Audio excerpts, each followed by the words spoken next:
मित्रों नमस्कार।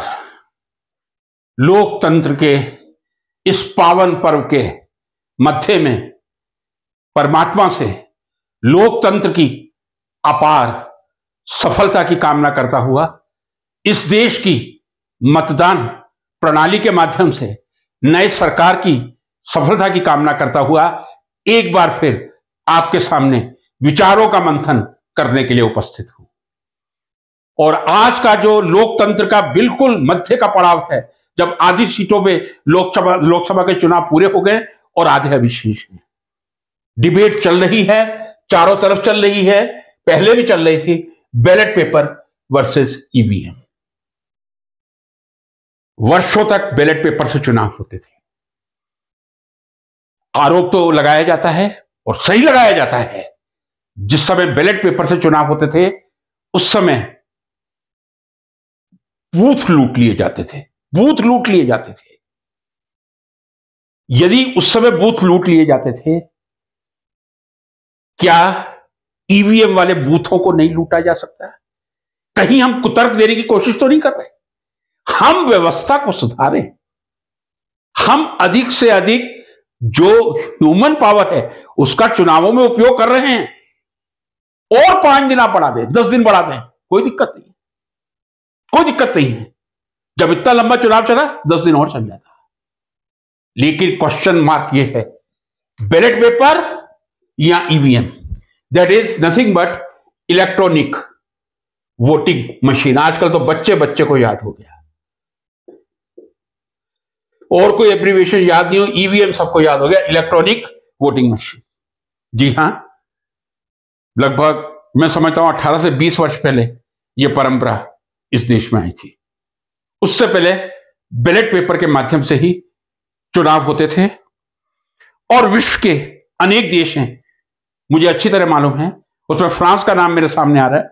यूरोप के अनेक देश हैं जिन्होंने ईवीएम सिस्टम को एडॉप्ट किया था, लेकिन ईवीएम को रिजेक्ट करके वापस बैलेट पेपर पे आ गए। शायद उस देश के शासकों को वहां के नागरिकों के विश्वास की ज्यादा चिंता।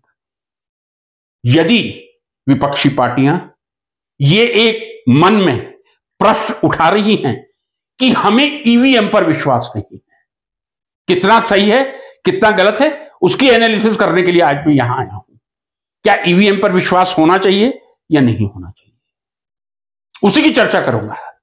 लेकिन यदि लगातार विपक्षी पार्टियां हमारे देश की कह रही हैं कि बैलेट पेपर से इलेक्शन करवाए जाए, क्या फर्क पड़ता यदि हम ईवीएम को हटा के बैलेट पेपर से वापस इलेक्शन करवा लेते? हम अपने विपक्षी नेताओं को उनके मुंह पर दिखा देते, देखो हम बैलेट पेपर से भी 400 से ऊपर लाए हैं जो हम ईवीएम से ला सकते थे। यह चैलेंज सरकार को स्वीकार करना चाहिए था। यदि हमारे सिस्टम में पूरी तरह पारदर्शिता है, ईमानदारी है, चाहे आप ईवीएम से इलेक्शन करवाइए, बैलेट पेपर से इलेक्शन करवाइए, हमें कोई लेना देना नहीं, जो आप कहेंगे हम उनसे करवाएंगे। होना यह चाहिए था, सत्ता पार्टी को विपक्षी पार्टियों से पूछना चाहिए था, कितनी पार्टियां ईवीएम से इलेक्शन चाहती हैं, कितनी बैलेट पेपर से चाहती हैं।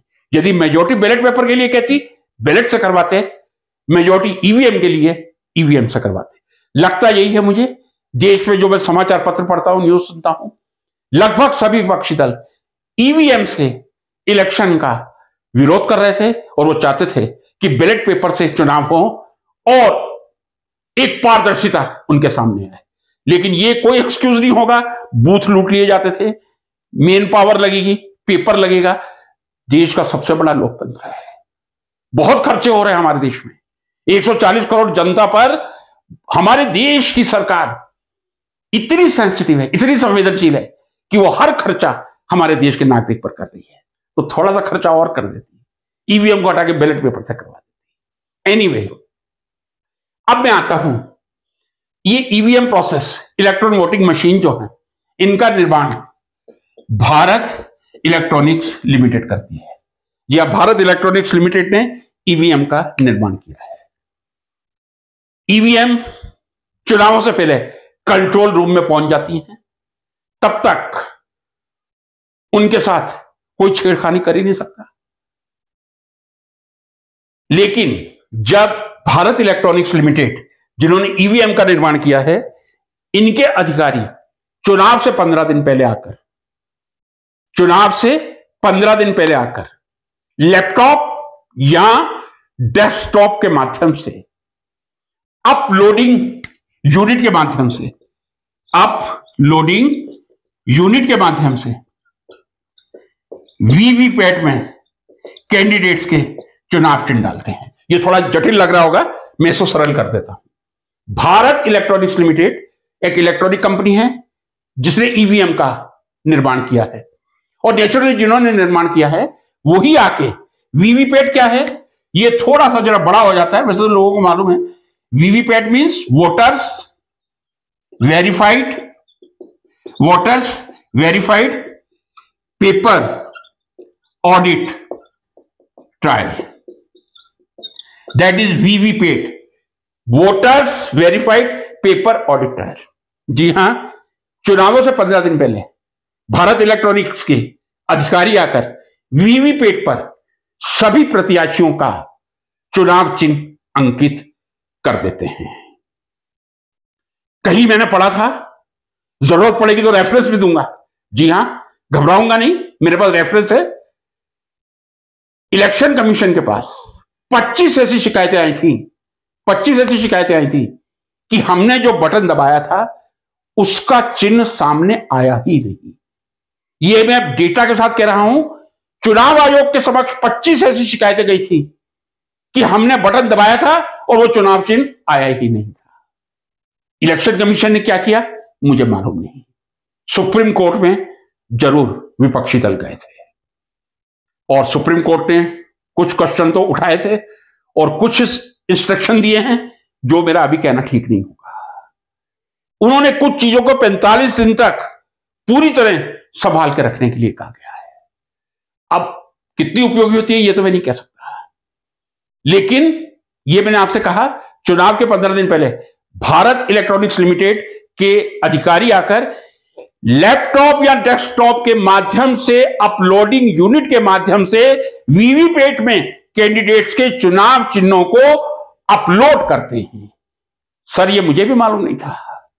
ये तो जब सुप्रीम कोर्ट में चुनाव आयोग ने कहा कि पहले प्रोग्रामिंग के लिए लैपटॉप या डेस्कटॉप से कनेक्ट करा जाता है, तब मुझ जैसे नाचीज को मालूम पड़ी थी।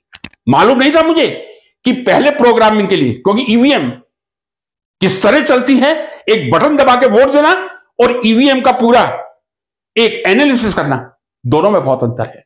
बटन दबा के वोट देना आसान है, लेकिन ईवीएम की कार्य पद्धति को जानना, क्या कंप्यूटर, डेस्कटॉप या लैपटॉप की जरूरत पड़ती है प्रोग्रामिंग में, अपलोडिंग के लिए, मुझे मालूम नहीं था। सुप्रीम कोर्ट में जब चुनाव आयोग ने कहा कि हां, जी हां, ये अपलोड होता है, 15 दिन पहले अपलोड होता है, अपलोडिंग यूनिट जो कंप्यूटर, लैपटॉप या डेस्कटॉप के माध्यम से होती है। अब कुछ कहने की मेरी स्थिति नहीं रही। ये जो अपलोडिंग होगा प्रोग्रामिंग कंप्यूटर के माध्यम से, इस पर लोगों को शंका होना स्वाभाविक है। यदि विपक्षी दल, मैं ये नहीं कह रहा गलत हो रहा है, लेकिन ये जो अपलोडिंग का प्रोसेस है, 15 दिन पहले वीवीपैट में चुनाव चिन्ह को अपलोड करने का अपलोडिंग यूनिट से प्रोसेस है, कहीं ना कहीं लोगों के मन में शंका तो पैदा करेगा। और एक बात मैं आपको और बता दूं, 3 यूनिट हैं कंट्रोल यूनिट किसी भी ईवीएम की, control unit, ballot unit, VVPAT, 3 unit होती हैं ऐसा कहा जाता है। और तीनों ही यूनिट्स में माइक्रो प्रोसेसर्स लगे रहते हैं। माइक्रो प्रोसेसर्स आपको मालूम है, एक ऐसी चिप है छोटी जो उस पूरे सिस्टम को कंट्रोल करती है। यह हमारी टेक्नोलॉजी की उपलब्धि है।